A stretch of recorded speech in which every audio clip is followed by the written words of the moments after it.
You have said the word pineapple your entire life. But the name already existed, 300 years before anyone in Europe had ever seen the fruit. It was borrowed from something else entirely. And the original owner of that name had to be renamed, just to give it up. That is what this is about. It began in 1398. England. A scribe writing in Middle English reached for a word. He needed to describe the hard, scaly reproductive organ of a conifer tree. The thing that fell from a pine branch in autumn. Layered. Armored. Each scale pressed tight, in a geometric spiral. He called it a pineapple. For nearly 3 centuries, if you said pineapple to an English speaker, they pictured a pine cone. Not a tropical fruit. A pine cone. Then the ships arrived. The Caribbean island of Guadeloupe.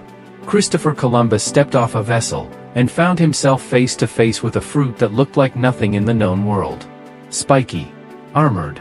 Each surface scale pressed tight, in the same geometric spiral he had seen on something back home.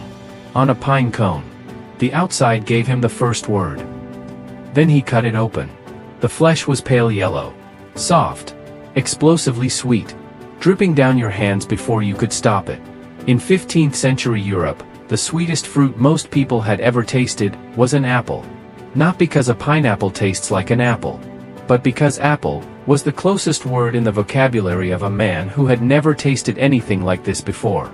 Pine. Apple. Not a new name. A borrowed one. Stitched from 2 things that already existed, pressed together, and handed to something that resembled neither.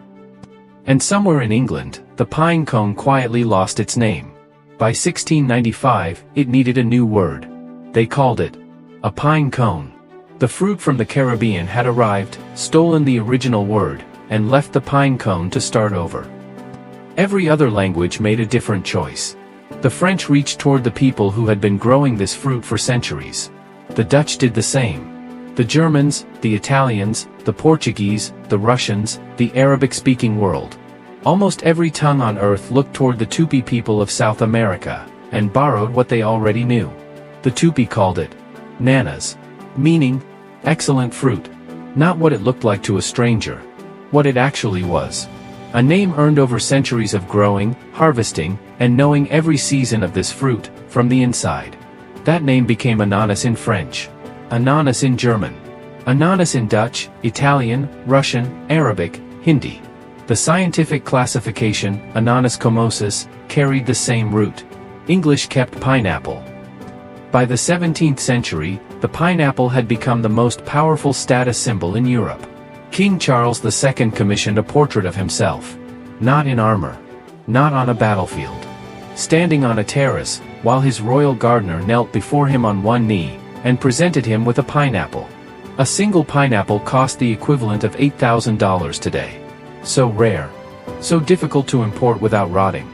So impossible to grow in the British climate, that virtually nobody could afford one. So people rented them. They carried a pineapple to a party, not to eat, not to give, just to be seen holding it. They walked through the room. They were seen. Then they handed it back. A security guard trailed behind, to make sure nobody took a bite. And here is the detail you walked past every single morning without noticing.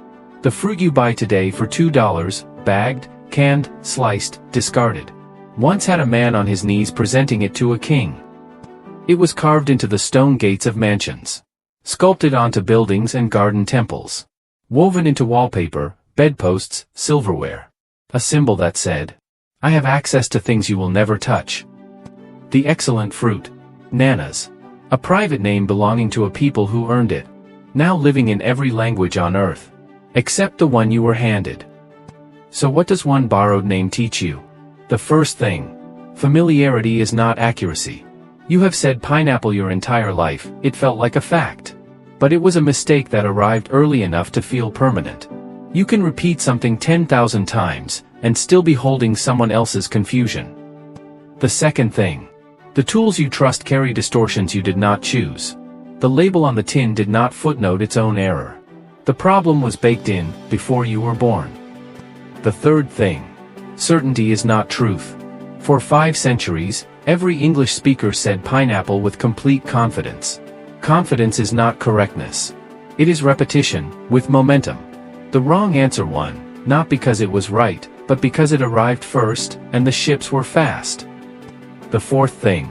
The closest things are the hardest to question. You have said that word so many times, it became invisible. Just a sound attached to a fruit. No history attached.